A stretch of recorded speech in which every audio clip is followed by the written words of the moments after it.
ये भावना, ये ऑरा, ये ऊर्जा, ये उत्साह, ये तप, ये साहस अगर किसी ने पैदा किया तो वो थे महात्मा गांधी।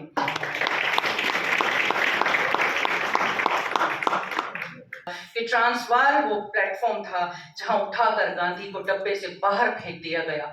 जिस गांधी को बाहर फेंक दिया गया वो गांधी कोई और था, लेकिन जो गांधी प्लेटफॉर्म से उठा वो गांधी कोई और था। सर्वप्रथम तो मैं शीश झुकाऊंगी उस शख्सियत के आगे जिनकी पुण्यतिथि हम आज यहाँ मना रहे हैं। सादर वंदन करती हूँ। राजस्थान साहित्य अकादमी उदयपुर वाणिज्य व प्रबंध संकाय टाटिया विश्वविद्यालय के संयुक्त तत्वावधान में इंटरनल क्वालिटी एश्योरेंस सेल द्वारा राष्ट्रपिता महात्मा गांधी जी की 75वीं पुण्यतिथि पर मानवाधिकारों की एक सशक्त आवाज महात्मा गांधी विषय पर आयोजित इस एक दिवसीय संगोष्ठी की अध्यक्षता कर रहे हमारे मार्गदर्शक व टाटिया विश्वविद्यालय के अध्यक्ष प्रोफेसर एम सक्सेना सर, जिनसे मैंने बहुत कुछ सीखा है। सक्सेना साहब आज आपके नहीं, सक्सेना साहब आपसे पहले हमारे रहे हैं, तो मुझे वही अपनत्व सर से मिला आज। तो ईर्ष्या हुई कि सर हमें छोड़कर यहाँ क्यों आ गए।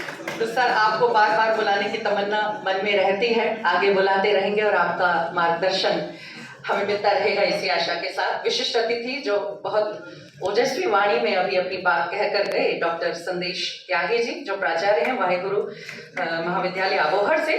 संगोष्ठी संयोजक डॉक्टर राजेंद्र कुमार गोदारा जी, जिनसे मैं निरंतर संपर्क में रही। डॉक्टर विशाल छाबड़ा जी जो बेहद खूबसूरती के साथ मंच संचालन कर रहे हैं, और चूंकि मैं भी इस विधा से जुड़ी हुई हूँ, 25 वर्ष से ये कार्य कर रही हूँ और टीवी एंकरिंग का भी थोड़ा सा अनुभव मैं रखती हूँ, तो मैं बहुत बारीकी से प्रोग्रामों में इस बात को नोटिस करती हूँ कि मंच संचालन, क्योंकि कार्यक्रम का इंजन होता है मंच संचालक।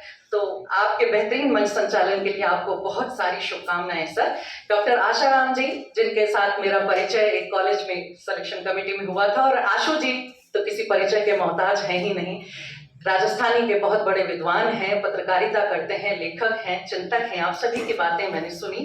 प्रेस और मीडिया से पधारे प्रतिनिधिगण और सबसे महत्वपूर्ण प्यारे विद्यार्थियों, साथ ही सक्सेना सर आपका आभार व्यक्त करना चाहूंगी कि आपने तुझको याद किया इस अवसर पर।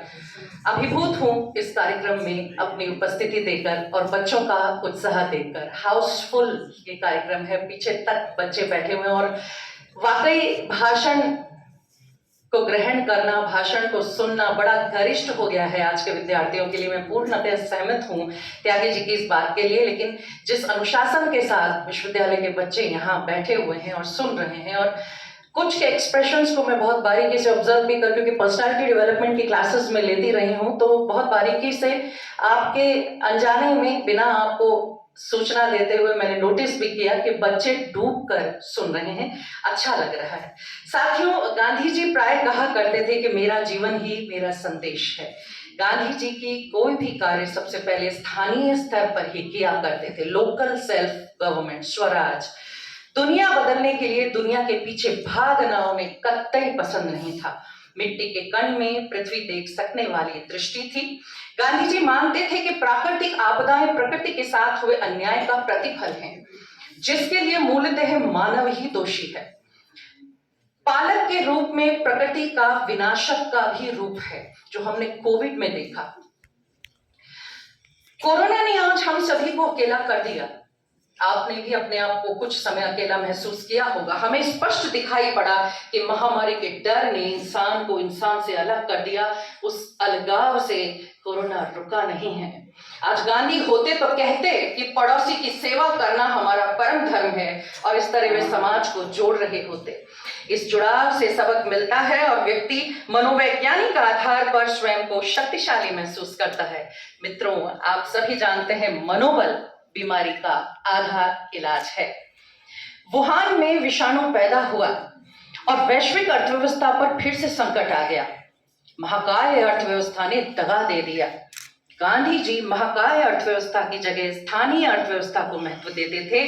आज यदि वे हमारे मध्य होते तो कह रहे होते कि इस बिना चेहरे वाली वैश्विक अर्थव्यवस्था की बजाय सच्चे रिश्ते व खरा लोकतंत्र एक दूसरे को जानने पहचानने वाले स्थानीय मानव समुदायों के बीच ही फल फूल सकते हैं।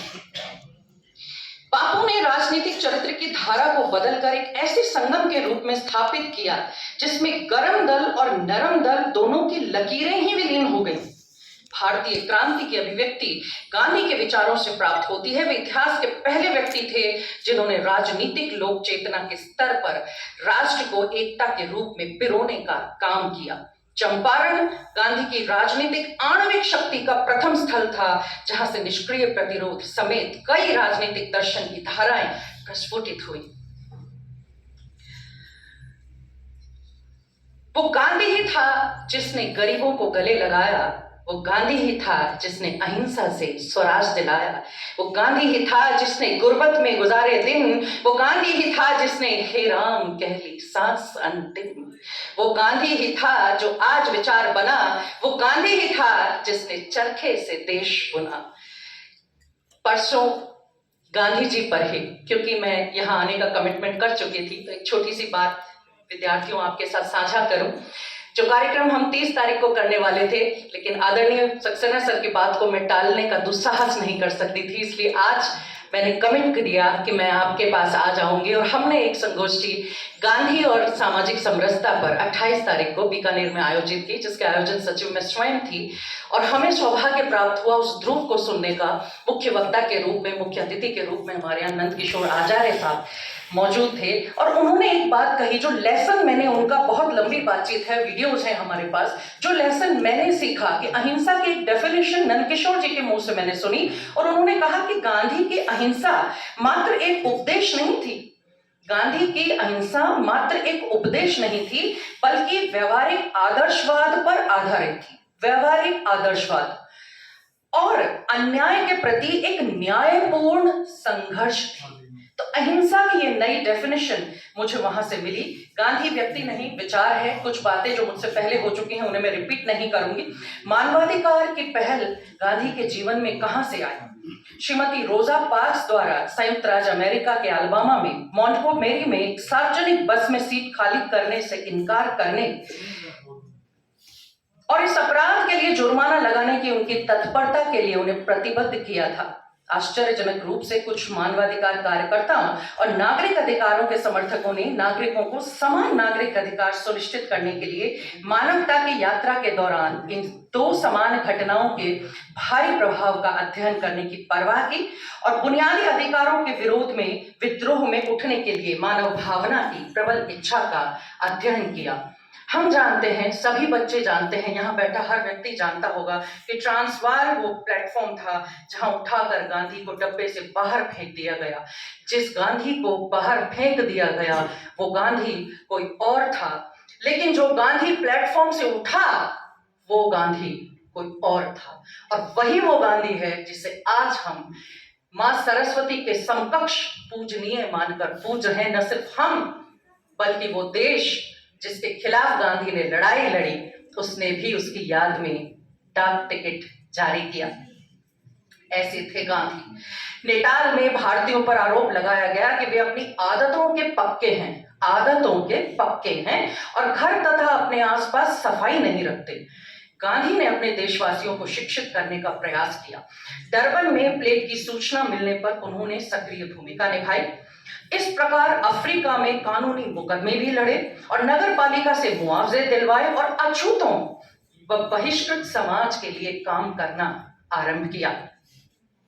नागरिक स्वतंत्रता और मानवाधिकारों के लिए उनके अभियान के शुरुआती दिनों में अछूतों या बहिष्कृत लोगों को प्रभावित करने वाले अन्याय को हल करने के लिए एक स्पष्ट और प्रतिबद्ध इच्छा थी, जो भारतीय समाज में मौजूद थी और आज भी है।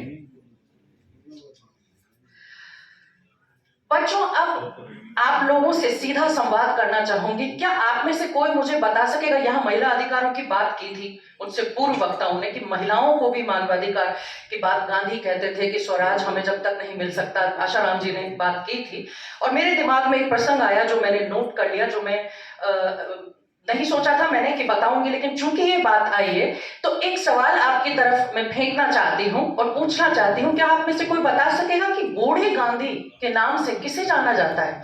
कोई बूढ़ी गांधी थी क्या? और यदि थी तो कौन थी?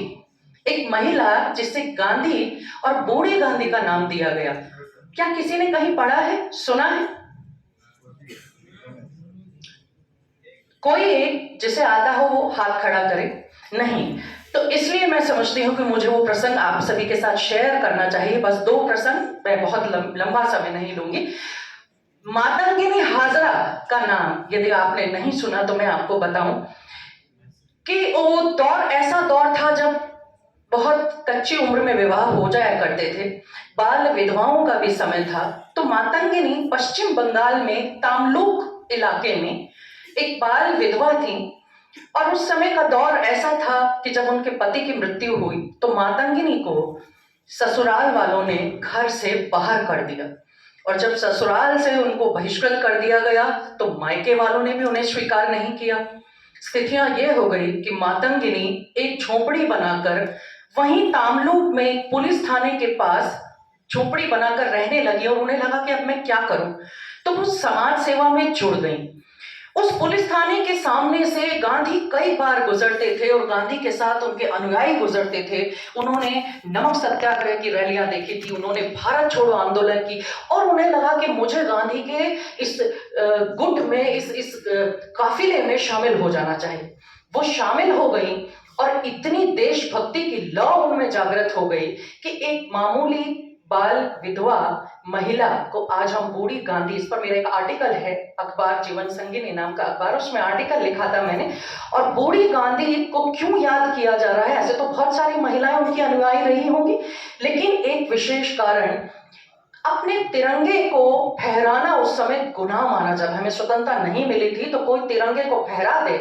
आप जानते हैं अरुणा आसफ अली ने जब 1942 में सबसे पहले, वो नाम क्यों उनका मशहूर है कि उन्होंने तिरंगे को हाथ में लेकर, ऐसी ही एक अननोन महिला बूढ़ी गांधी जिसे हम कहते हैं, उन्होंने हिम्मत की तामलुक के उस पुलिस थाने के सामने से वंदे मातरम कहते हुए, झंडे को हाथ में थामते हुए, और वो आगे चलती रहीं और वंदे मातरम, वंदे मातरम, वंदे मातरम। पुलिस वालों ने उन्हें रोकने की कोशिश करी, क्योंकि महिला थी तो सीधा आक्रमण नहीं किया, एक बार हाथ कपाए, लेकिन मातंगिनी नहीं हिली। मातंगिनी चलती रही, वंदे मातरम कहती रही, उनके पैर में पहली गोली शूट कर दी गई। ब्रिटिशर्स ने उन्हें गोली दाग दी, लेकिन वो नहीं रुकी, वो लड़खड़ाते पैरों से चलती गई। फिर दूसरी गोली उनकी सीने में गई, लेकिन बावजूद उस झंडे को उन्होंने गिरने नहीं दिया। मातंगिनी का प्रण था कि मैं भले ही अपने प्राणों से चली जाऊं, त्याग दूं इस देह को, लेकिन ये झंडा नहीं गिरने दूंगी। जब वो फिर भी बात वंदे मातरम के नारे लगाती रही तो तीसरी गोली के लिए जो थाना अधिकारी थे उन्होंने कहा शूट हर, फोरहेड पर, यहां बीचों बीच जहां बिंदी लगाई जाती है यहां शूट किया गया। तीसरी गोली यहां लगी, मातंगिनी गिर गई और अंतिम शब्द यही थे, वंदे मातरम। लेकिन झंडा उनके हाथ में वो इस तरह गिरी कि झंडा वो गिरने नहीं दिया उन्होंने। तो ये भावना, ये ऑरा, ये ऊर्जा, ये उत्साह, ये तप, ये साहस अगर किसी ने पैदा किया तो वो थे महात्मा गांधी। और मैं आपको बताऊं कि आज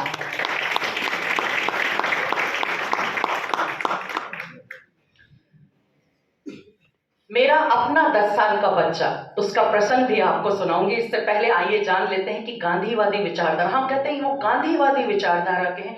क्या है ये गांधीवादी विचारधारा?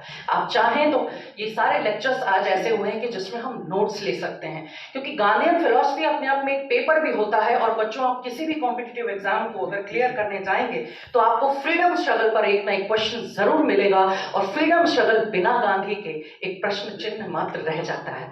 तो गांधीवादी विचारधारा क्या है, आइए आपको बताती हूँ। गांधीवादी विचारधारा महात्मा गांधी द्वारा अपनाई और विकसित की गई उन धार्मिक सामाजिक विचारों का समूह है जो उन्होंने पहली बार वर्ष 1893 से 14 तक दक्षिण अफ्रीका में और उसके बाद भारत में अपनाया। गांधीवादी दर्शन न केवल राजनीतिक, नैतिक और धार्मिक है, बल्कि पारंपरिक और आधुनिक, सरल व जटिल भी है।